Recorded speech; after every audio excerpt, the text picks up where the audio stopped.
Romans chapter 9 through chapter 11 is exploring what happened between God and Israel. Israel was God's chosen people. And at this particular point in history, their relationship was a mess.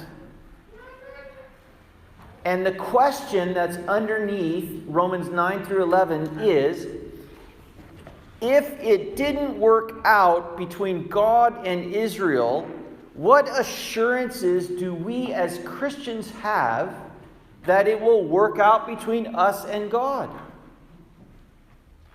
Was God not faithful to his promises with Israel? How can we be sure that he will be faithful to his promises to us?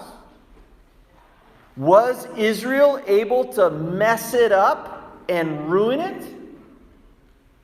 Will we be able to mess it up and ruin it? That's the question that's underneath these three chapters.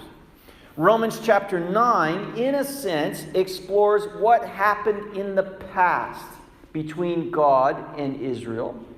Romans chapter 10 describes what's happening in the present. What is the present situation? How can a person who is an Israelite, a physical descendant of Abraham, Isaac, and Jacob, how can they enter into this relationship with God through Jesus Christ? That describes it in chapter 10, all the mechanics of it. Chapter 11 says what is going to happen in the future with the nation of Israel. You can see this in verse 1. Look at the first question in verse 1. It says, has God rejected his people? Absolutely not. Go down to verse 11. The next question. Have they, Israel, stumbled so as to fall? In other words, are they beyond hope? And what's the answer? Absolutely not. Verse 25. Look at verse 25. I don't want you to be ignorant of this mystery, brothers and sisters, so that you will not be conceited. A partial hardening has come upon Israel until the fullness of the Gentiles has come in. And in this way, look at what it says, all Israel will be saved. That's the answer to the question. There is a future and a hope for the people of Israel, the natural descendants of Abraham, Isaac, and Jacob. And as we continue reading, Paul quotes Old Testament prophecy, how the deliverer will come. He'll turn godlessness, what is that? Atheism, agnosticism, which is the predominant view in the Jewish culture today of God. He will turn godlessness away from Jacob's descendants. Very interesting that he switches the name there. You know, it's the same person. Jacob and Israel is the same person. Jacob means dirty, rotten, stinky thief. That's basically what it means. Israel means governed by God. Same person, went through a transformation. He says, we'll turn godlessness away from Jacob's descendants and take away their sin. And then declares in verse 29, God's gracious gifts and calling are, what's the word? Irrevocable. That should settle it.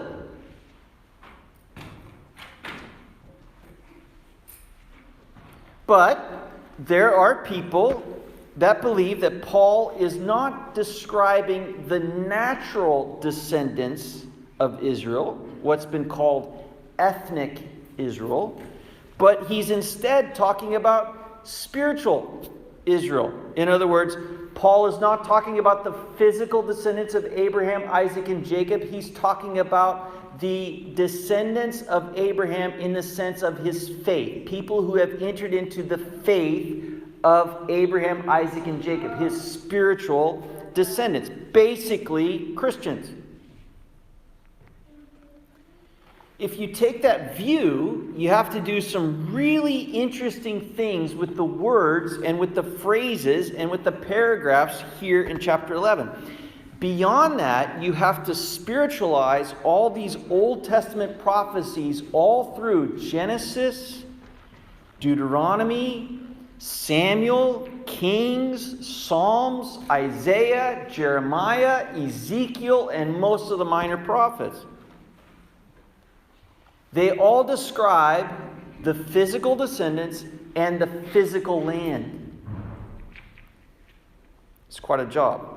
No, the plain reading is the best reading. Not only what we've already highlighted so far, but look at verse 2. So plain and so obvious.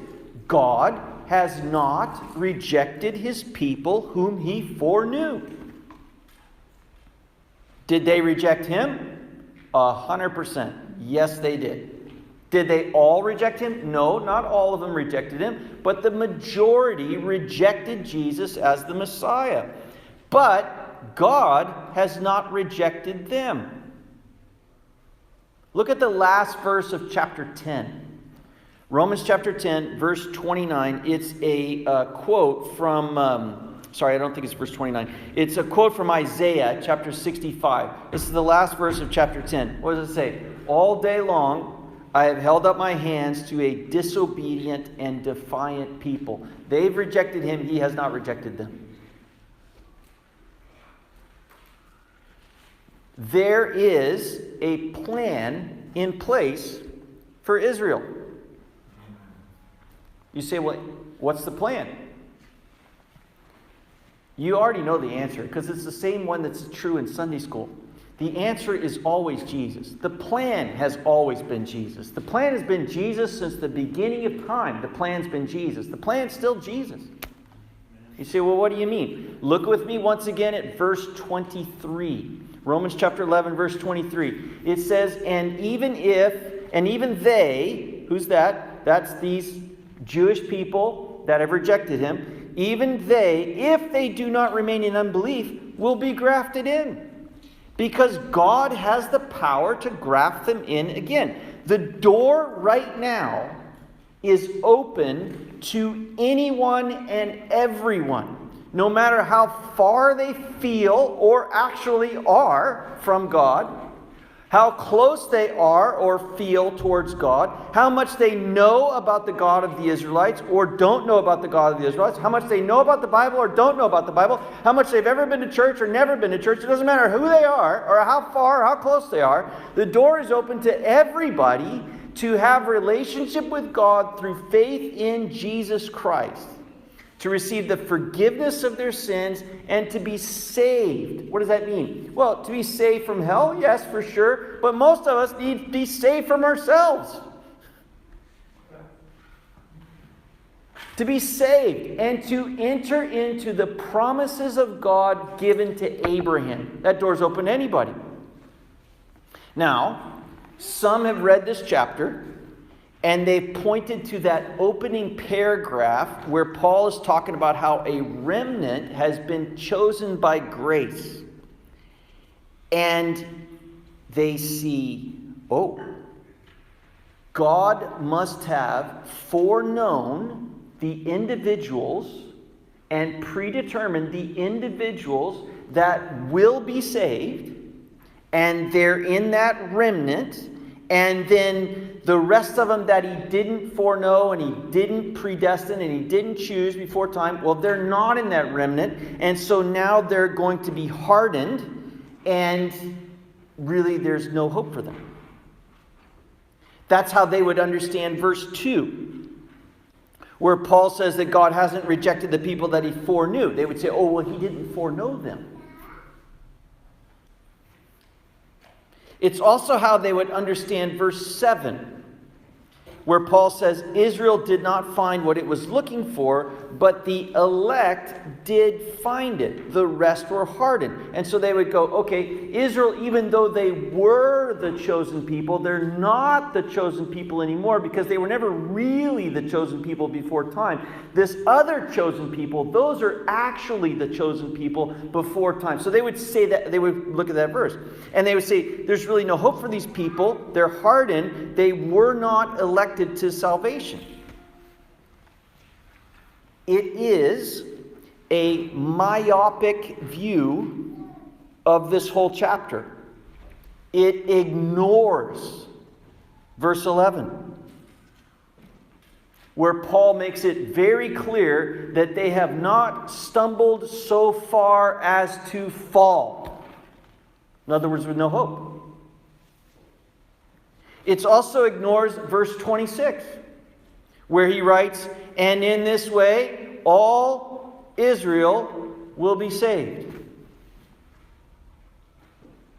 It's also ignoring verse 28, where he spins the whole idea backwards and makes it like this. He goes, regarding the gospel, they're enemies. Who are they? It's the Israelites that have rejected Jesus, that are in this state of hardening. They are enemies for your sake or for your advantage, but regarding election, they're loved because of the patriarchs, since God's gracious gifts and calling are irrevocable. What does that mean? It means they're elect. But they've rejected Christ. And they're in this state of partial hardening. But eventually they're going to be saved. You're just like, this is complicated. This is why the chapter ends with, oh, the depths of the riches of the wisdom of God. Who can chase his, who's count? It's yes. Election must mean something other than individually foreknown and predestined before time to be saved. Election is always chosen. The question is, chosen for what? That's the question. Israel was chosen to be God's people. He says in Deuteronomy, I have chosen you among all the nations of the world to be mine. Jesus is the chosen one individual. He's the chosen one. He's the elect one. He is the promised one. And we who have believed in Jesus, in the chosen one, the scripture says, have been chosen by grace. What does that mean? Here's what all Christians would agree that it means. It means this: God has chosen to graciously save anyone who puts their faith in Jesus. I'll say it again. God has chosen to graciously save, to save by grace, anyone who has put their faith in Jesus Christ. That is a statement all Christians should be able to agree to.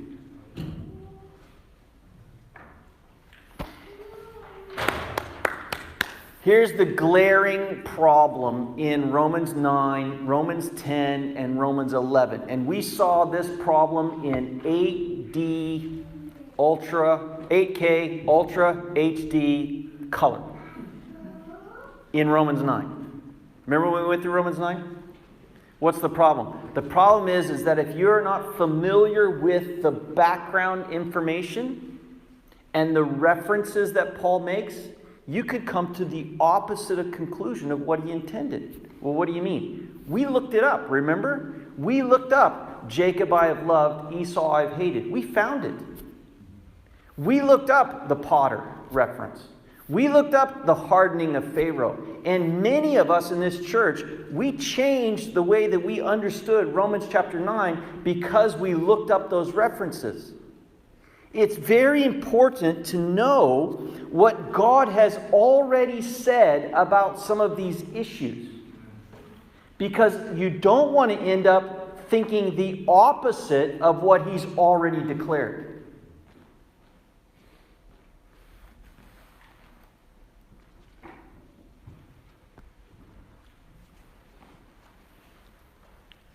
It's the same here.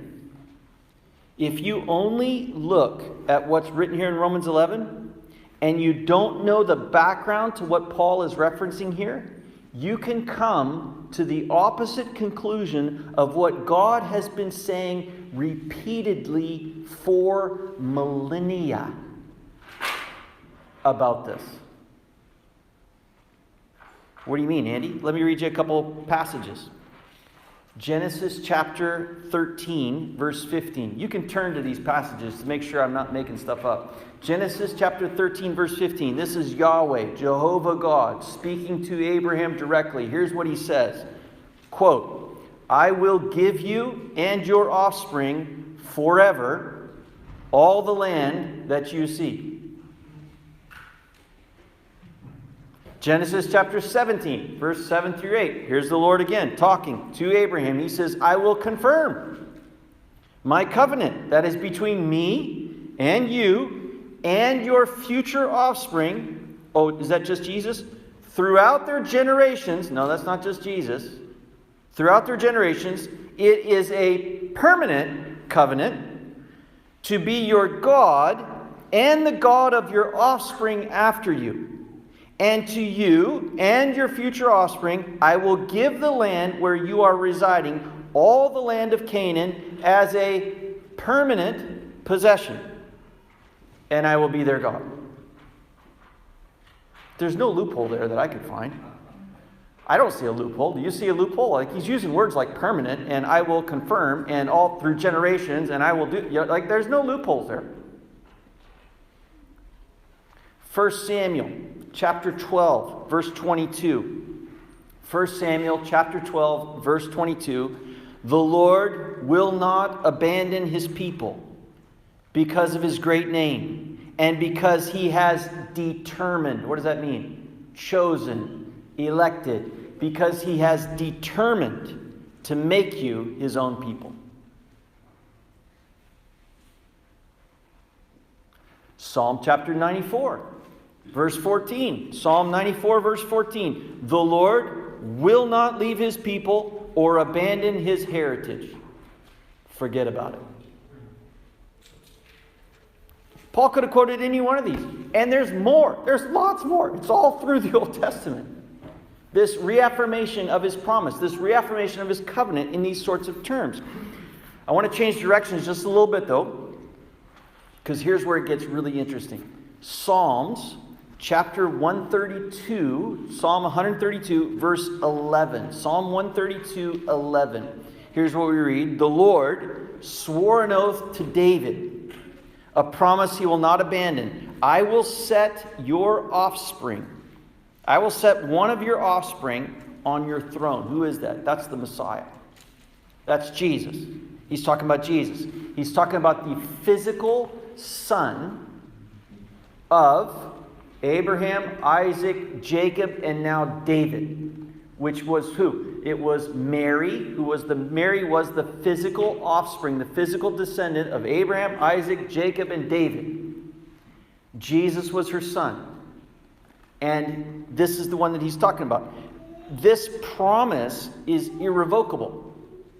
It's going to happen. It's not there today, but it will happen in the future. Remember, the plan is and has been and will be always Jesus. He's the plan. Another one for you. Amos. Amos, one of the minor prophets. Amos chapter 9, verse 14. Listen to what Amos, the Lord prophesies through Amos. Amos chapter 9, verse 14. I will restore the fortunes of my people Israel.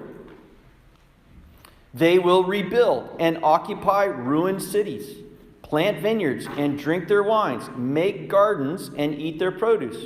I will plant them on their land, and they will never again be uprooted from the land I have given them.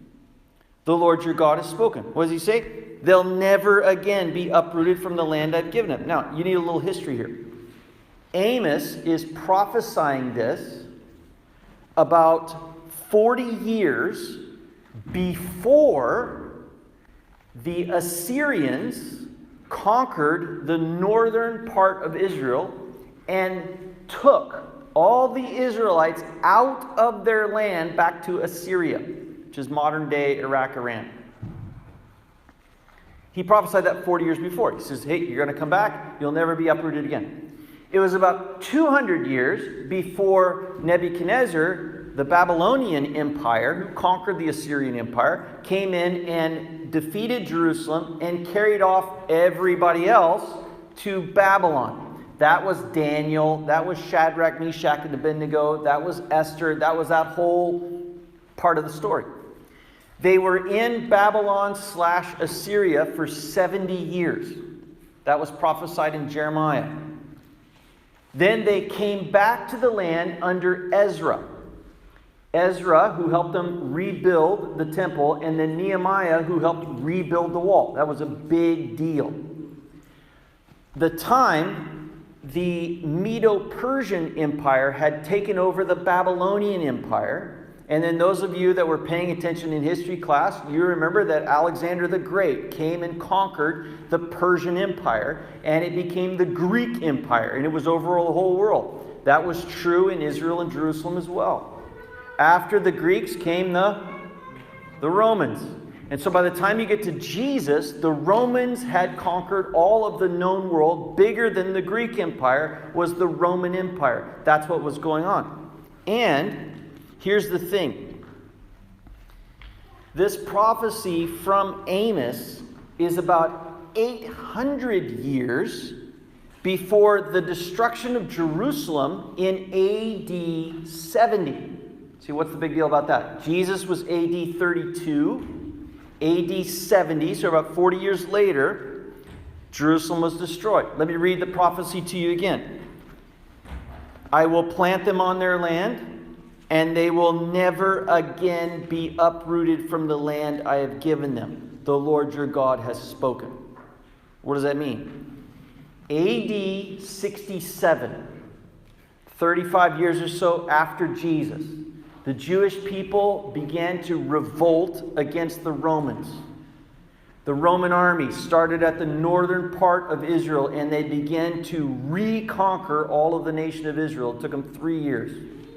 In AD 70, they surrounded Jerusalem. They defeated the city. They tore down the walls. They destroyed the temple and the Temple Mount. Not the Temple Mount, but the temple. It's never been rebuilt. The stones of the temple to this day are still in the valley next to the Temple Mount, and you can go there today and you can not only see them, you can touch them.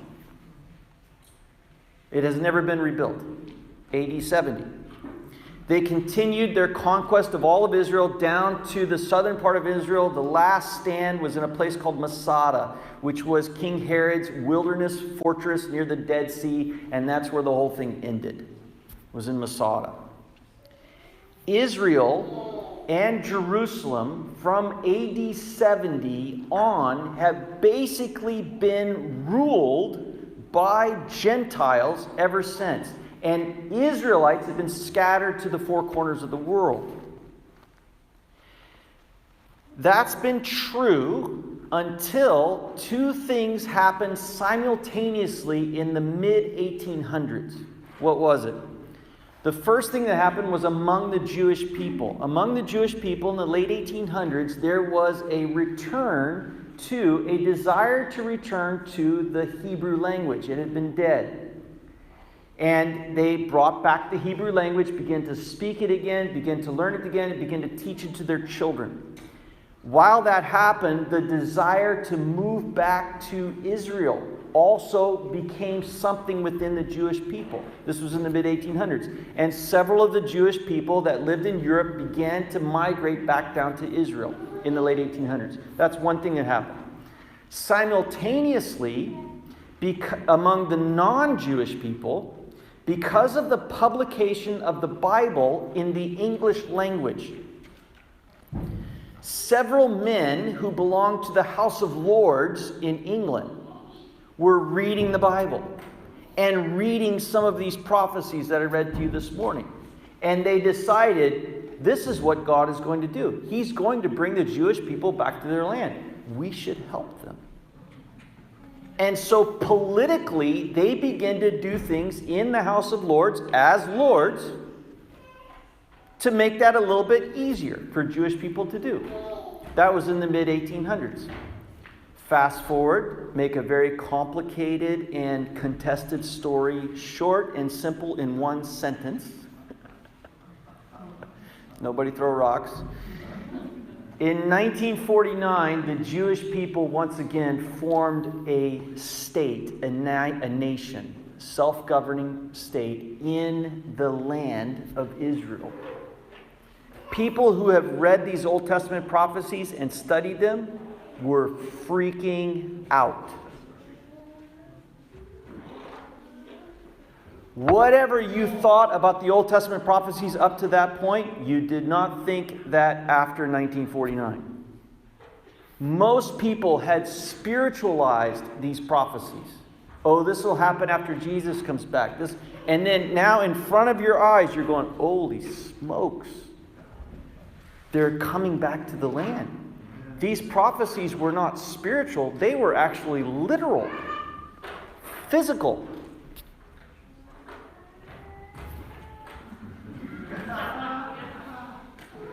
Then, to the whole world's shock, for all different reasons, in 1967, 1900 years after the first revolt, 1967, there was the Six-Day War in Israel. And in a matter of hours, the Israeli army retook the city of Jerusalem and the Temple Mount within hours. They were shocked how fast it happened. And they were crying. Why is that? Because Jerusalem once again became the capital of the nation of Israel. Students of Bible prophecy lost their minds. Well, why is that? Luke records in his gospel a statement that Jesus made. Luke chapter 21 and verse 20. Let me read to you what Jesus said. Here's what he said. This is again 35 years before AD 70. Luke writes this before AD 70. Here's what Jesus said. When you see Jerusalem surrounded by armies, then recognize that its desolation has come near. Then those in Judea must flee to the mountains. Those inside the city must leave it. And those who are in the country must not enter it, because these days are days of vengeance, to fulfill all the things that are written. Woe to pregnant women and nursing mothers in those days, for there will be great distress in the land and wrath against this people. They will be killed by the sword and be led captive into all the nations. That happened in AD 70. It's exactly what happened. And then he goes on. And Jerusalem will be trampled by the Gentiles until the times of the Gentiles are fulfilled. In 1967, Jerusalem, for the first time in 1900 years, came back under the domain of Jewish rule. People who've read this prophecy went, looks to me like the times of the Gentiles are over.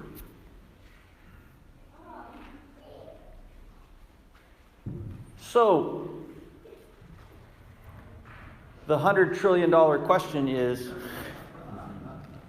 what happens next? Well, that depends on how you understand these Old Testament prophecies, how you read them.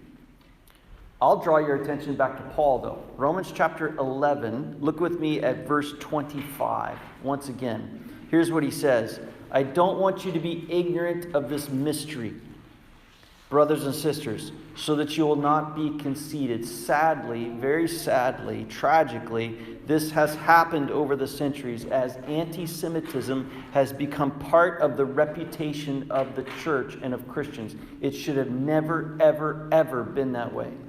Never. You will not be conceited. I don't want you to be ignorant of this mystery, brothers and sisters, so that you will not be conceited. A partial hardening, it's not full, it's not total, it's not complete. A partial hardening has come upon Israel until the fullness of the Gentiles has come in. At some point, this will happen. I don't know when. God does. The fullness will come in. And then God will once again turn his attention to Israel. And here's the thing. He will fulfill his promises to them. Bank on it. What does that look like? Well, let me read you a couple more prophecies from the Old Testament. You should look this one up. This one is so juicy.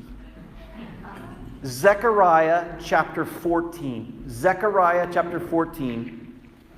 Oh, you might have to look at the table of contents to find that one. Zechariah chapter 14.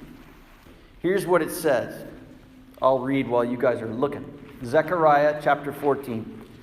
He prophesies and he says, look, a day belonging to the Lord is coming, when the plunder taken from you will be divided in your presence. I will gather all the nations against Jerusalem for battle. Has that happened yet? Nope. The city will be captured, the houses looted, the women raped, and we think, okay, was this AD 70? We keep reading. Half the city will go into exile, but the rest of the people will not be removed from the city. No, that's not what happened in AD 70. And that hadn't happened in any of the Crusades. Verse 3. Then the Lord will go out to fight against those nations as he fights on a day of battle. Now that didn't happen in AD 70. They got their butts whooped.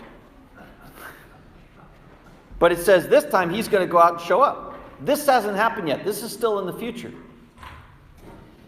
Then the Lord will go out to fight against those nations as he fights on the day of battle. On that day, his feet will stand on the Mount of Olives, which faces Jerusalem on the east. Almost all the pictures that you've ever seen of the Temple Mount come from the Mount of Olives.